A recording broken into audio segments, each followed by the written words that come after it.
This took place about 10 years ago with two of my cousins, Kate and Emma. Kate and Emma are sisters, Kate being the oldest. Kate was around 10 or 12, can't exactly remember, and Emma is about 6 years younger. Before I tell the story, I want to describe the build of the house so you can visualize the story better, because they run around the house quite a lot. The house is built on a slope of a small hill. The front door sits at the top of the hill, and there is a curved staircase that leads up the hill to the front door. The entire first floor sits on the top of the hill also. In the kitchen on the first floor is a sliding door that leads out to a large deck on the side of the house. The deck has two sets of staircases, one that leads to the front yard and one to the back. The house also has a basement. There's a door in the basement that leads to the garage. The garage leads out to the driveway, which is next to the beginning of the staircase that leads to the front door. Hopefully that all makes sense. I might include pictures later. So on to the story. Kate and Emma were home alone watching TV sometime in the afternoon. Now, they lived in a fairly safe neighborhood. They were also in the country, small town Indiana, so it was pretty normal to leave younger kids alone while the parents were at work, as long as all the doors were locked. While watching TV, the doorbell rang. Kate walked out onto the porch, they had an indoor porch, and looked out the window to see a middle-aged man, probably in his mid-30s to 40s, just standing there. Nothing in his hands, dressed pretty casual, nothing really out of the ordinary. Kate knew never to open the door to strangers, so she just walked away, hoping the man would leave and think no one was home. A few minutes had passed, and the guy begins banging on the door and does not stop. Kate is now a little freaked out because clearly this guy's not going to leave. Kate grabs the home phone and calls her dad and tells him about the guy. He says to grab Emma and go out the sliding door down the deck and run to the neighbor's yard. So, still on the phone with her dad, Kate grabs Emma and walks into the kitchen. She hadn't noticed that the banging had stopped until she saw that the man was now standing on their deck, right at the sliding door. Now, in full panic mode, Kate tells her dad, and he says to run down into the basement and let Jake off his chain. Jake was their huge Newfoundland dog. Seriously, a massive dog. Hopefully Jake would scare away the guy. Kate runs down to the basement and into the garage. Jake's cage was in the garage, and they would often leave the garage door open just enough so Jake could walk under it and move around outside while still attached to his chain. When Kate and Emma got to the garage, the guy was standing there right outside the garage petting Jake, clearly not scared of him.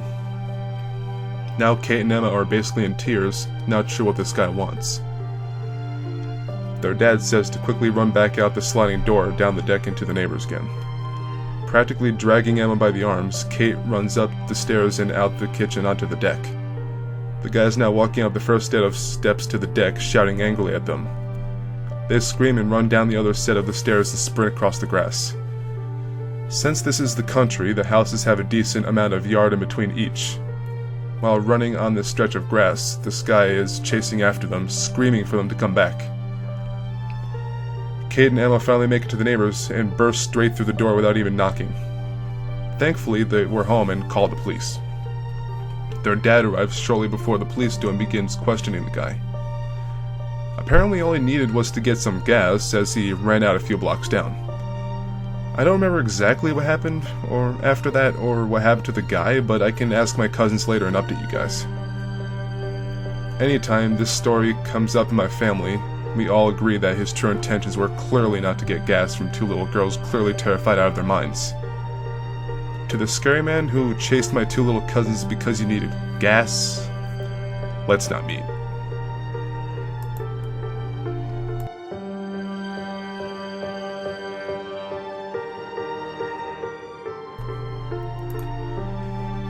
Just found this subreddit and thought to post this if just as a stark reminder to never open the door when you're alone unless you see or hear who it is and know exactly who they are. Even if they seem like a harmless door-to-door salesman or whatever, just don't do it. This happened to my mom a long time ago, when I was in kindergarten or just before. I actually totally forgot about it, despite it being the most terrifying moment of my childhood, until one day my mom mentioned it to an older sibling who wasn't there, saying that's why she always tells us, even as adults, to never open the door for strangers unless our mom or dad were home, not even a bit to talk to them. One day, while me and my younger sister and my mom were at home, some man came knocking on the door. At this house, the door had no windows or peepholes, and it wasn't easy to see who was there. This wasn't a bad neighborhood at all, smack down the middle class, but not bad. My mom's very reserved, modest though, and didn't want us to be facing a strange man without my father home, so she asked without opening the door who it was. He said he was by to do some repairs. At this point, my mom, knowing something was off, got afraid and just kept quiet.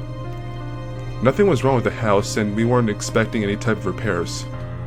On top of that, my father would never have someone come by like this when it was just my mom and us kids at home. He kept knocking though, eventually getting even more violent. My mom was visibly upset and afraid, signaling us to keep quiet. When he started to try to turn the handle and push open the door, I finally understood that this man was trying to get inside and hurt my mom for some reason. I got a knife from the kitchen and stood there, ready and deathly afraid. While he was trying to get in and yelling to let him inside, he even said, "I know your husband's not home." So, evidently he'd been watching our house for some time. This lasted for quite a while, maybe 15 to 30 minutes. I just remember wondering what we did that angered him so much and being utterly terrified that he'd get inside. Eventually, thank God, he gave up and left. Of course, my mom called the police, but they arrived long after he'd gone. They eventually caught the guy. If I remember correctly from what my mom was saying many years later, it turned out he was a rapist who'd just been out of jail or something. Now I know why I have recurring nightmares so bad that I woke up drenched in sweat sometimes of someone trying to get in through the front door. Anyway, people, ladies especially, please never, ever open the door, no matter how safe it seems.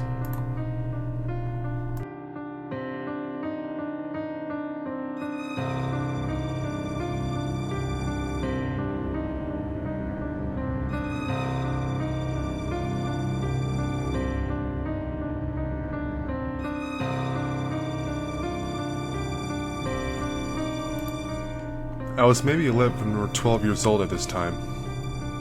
My mother always used to send my little brother with me wherever I went to try to get him out of the house. We didn't always get on the best, but when we did, we usually had a lot of fun together.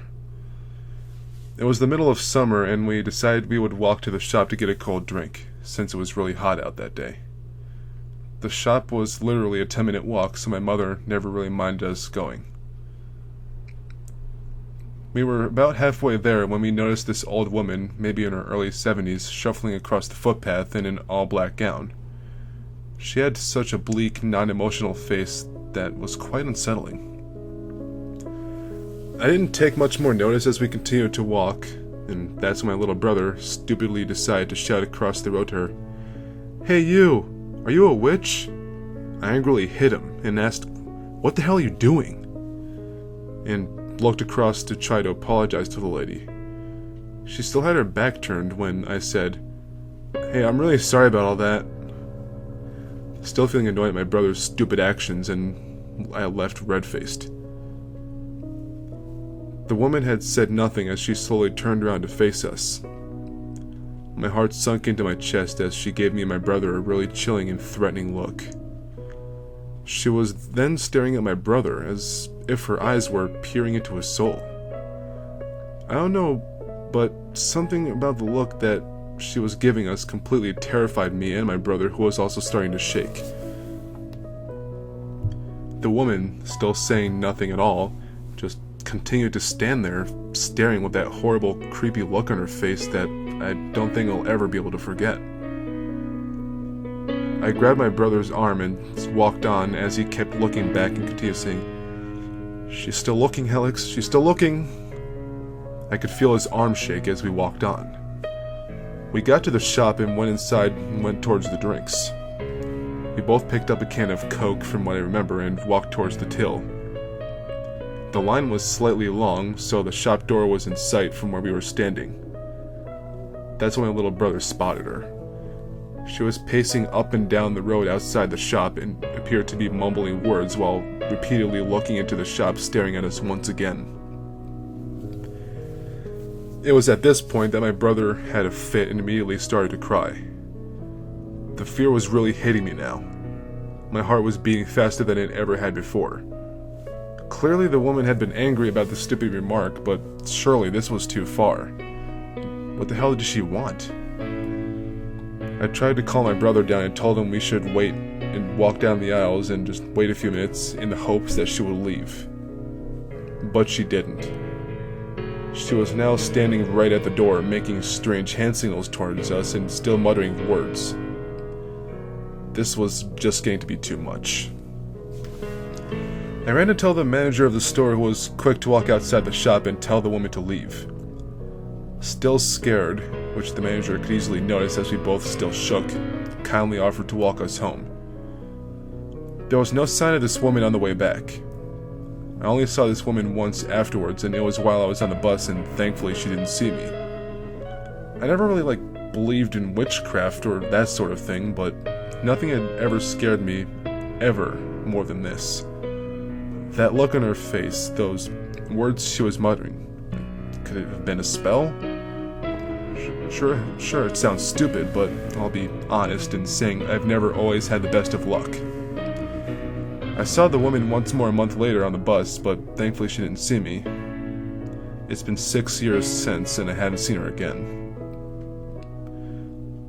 I just kind of presume that she's dead now. One thing is for certain. I'll never forget that horrifying look on her face, which has appeared in my nightmares many times. So, old witch from the road, let's not meet again.